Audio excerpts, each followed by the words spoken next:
사람보다 사슴이 더 많이 사는 섬이 있습니다. 작물을 싹쓸이하고 묘지도 파헤쳐 피해가 이만저만이 아닌데 딱히 해결할 방법이 없습니다. 참다 못한 주민들이 국민권익위원회에 도움을 청했습니다. 이승배 기자입니다. 사슴들이 해안가를 걷다 바다로 뛰어듭니다. 줄 맞춰 헤엄을 쳐서 반대쪽 섬으로 넘어갑니다. 한두 번 해본 솜씨가 아닙니다. 뒷산에선 사슴들이 풀을 뜯어먹습니다. 뿔 달린 아빠 사슴도 새끼를 데리고 왔습니다. 전남 영광에서 배로 2시간 떨어진 안마도, 또 다른 이름은 사슴섬입니다. 주민은 150명인데 사슴은 600마리가 넘습니다. 주변 섬까지 합치면 1000마리가 될 거라고 주민들은 말합니다. 지난 1985년쯤 한 주민이 녹용을 팔려고 데려와 키웠는데 상품 가치가 떨어지자 버렸습니다. 그 뒤로 숫자가 급격히 늘어났고 이젠 골칫거리가 됐습니다. 킬 욕심으로 이제 가져왔는데 이게 하다 보니까 이게 한두 마리가 이렇게 늘어나다 보니까 그냥 엄청 늘어나 버린 거예요. 그리고 여기 것만이 아니고 이게 수영해서 다녀요. 텃밭에 심은 작물을 닥치는 대로 먹어치우고 묘지도 파헤치기 때문입니다. 그물망을 쳐놔도 소용이 없습니다. 사슴이 못 뛰어넘을 정도로 그렇게 지금 전부 울타리를 쳐놓고 있거든요. 그걸 쳐놔도 겨울에 먹이가 없으면은 한 2m, 3m까지 뛰어넘어요. 그거 안에 들어와서 다 아주 수라장을 만들고. 현행법상 사슴은 가축이라 잡지도 못합니다. 정부와 지자체에 물어봐도 딱히 방법이 없자 주민들이 국민권익위원회에 연락했습니다. 먼저 여론조사를 해봤는데 국민 4,600명 중 70%가 이 정도면 야생동물이라고 봐야 한다고 답했습니다. 이번처럼 야생화된 가축이 피해를 줄 경우 특정 지역에 한해 유해동물로 인정해야 한다는 의견도 72%에 달했습니다. 총으로 쏴서 잡자는 답도 60%가 넘었습니다.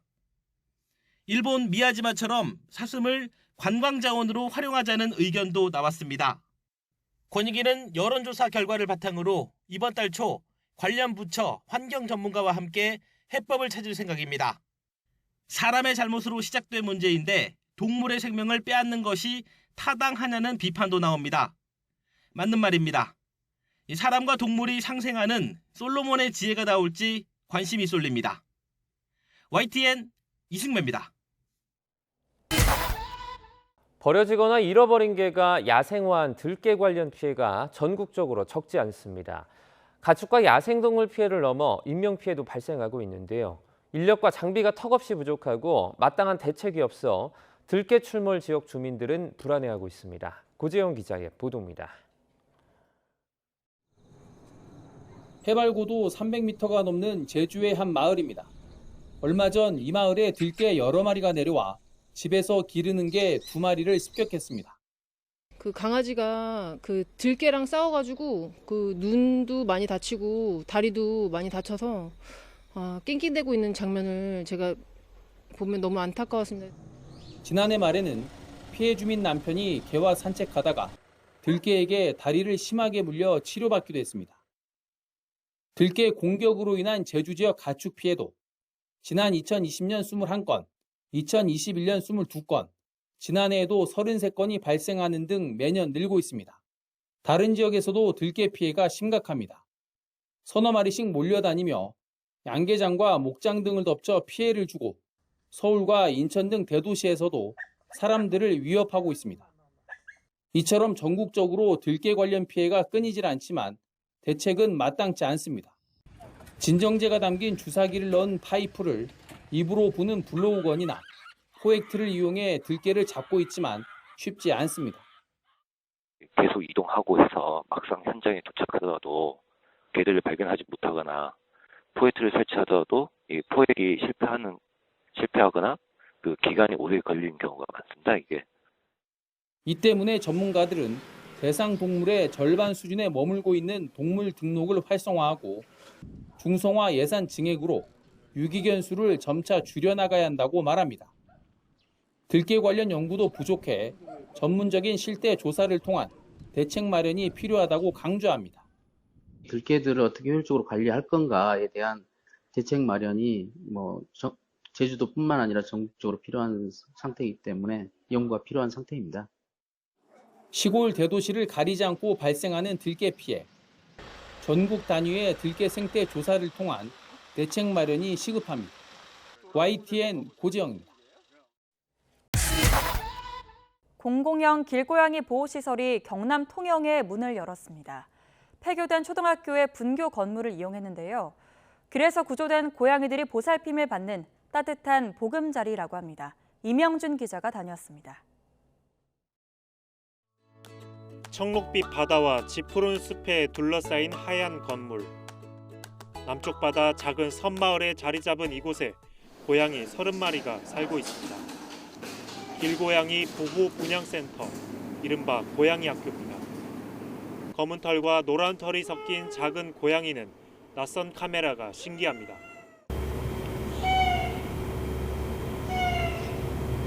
처음 보는 사람에게도 몸을 비빌 만큼 애교가 많아 좋은 환경에 자란 것처럼 보입니다.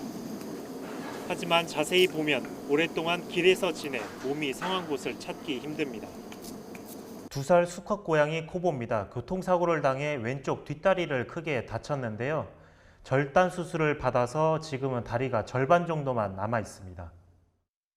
이곳 고양이들은 한려해상국립공원에서 구조돼 관리자들의 보살핌을 받고 있습니다. 고양이를 좋아하지 않았다는 섬마을 주민도 이제는 고양이 집사가 됐습니다. 고양이를 아침에 밥 주고 볼 때 은적스럽게 기분이 좋고 사랑하는 마음이 들어요. 같이 붙어서 생활을 할 수도 있는 그런 느낌이 자꾸 많이 들어요. 고양이 학교는 원래 폐교였는데 주민 참여 공모 사업을 통해 보호소로 재단장한 겁니다. 너무 아늑해 보이고 포근하고 고양이들이 보호되고 성장하는데 굉장히 좋은 여건이고 좋은 분위기인 것 같다라는 생각이 들어요. 최대 120마리까지 돌볼 수 있는 고양이 학교는 오전 9시부터 오후 6시까지 일반에게도 개방합니다. YTN 이명준입니다. 지난달 강원도에 있는 불법 독연장에서 개 수십 마리가 구조됐습니다. 유기견 보호소는 이미 포화 상태라 자치단체의 고민이 깊어지고 있는데요. 새로운 가족을 애타게 찾고 있습니다. 홍성욱 기자입니다. 비좁은 철장 안에 갇힌 개들. 바닥은 오물투성이, 악취가 진동하고 파리까지 들끓습니다. 동물학대와 불법 도축이 이뤄진다는 신고를 받고 시청 직원들이 강원도 춘천 독연장 단속에 나섰습니다. 다 자란 어미개부터 이제 막 젖을 땐 강아지까지 한 마리 한 마리 구조를 시작합니다.